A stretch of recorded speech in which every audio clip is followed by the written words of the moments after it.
ममता झा समस्त मिथिलावासी गोर लागे छी। कोबर गावल जा रहल छै। सासू बारू ने बिजली कोबर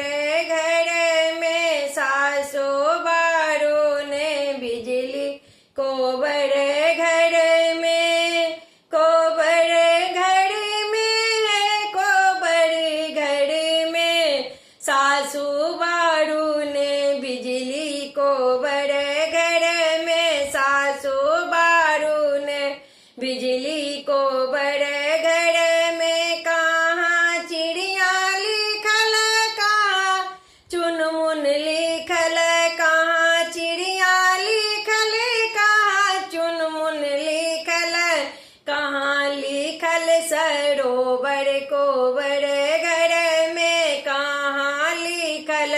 सरोवर कोबर घर में, सासू बारू ने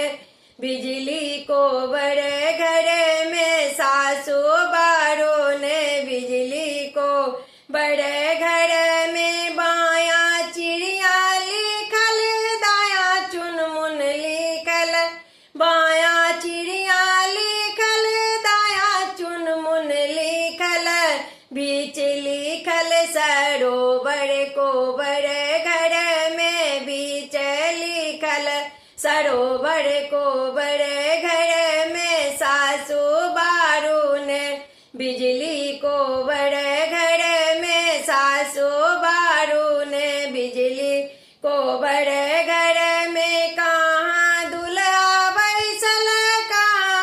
दुल्हन बैसल, कहाँ दुल्हा बैसल, कहाँ दुल्हन बैसल, कहाँ बैसल बिधकौरी कोबर घर में, कहाँ बैसल बिधकौरी कोबर घर में, सासू बारू ने बिजली कोबर घर में, सासू बारू ने बिजली कोबर घर में। बायां दुल्हन बैसल, दायां दुल्हा बैसल, बायां दुल्हन बैसल, दायां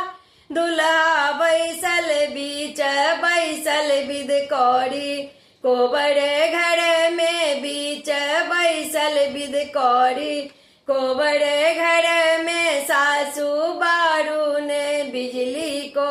बड़े घर में, सासू बारू ने बिजली को बड़े घर में, सासू बारू ने बिजली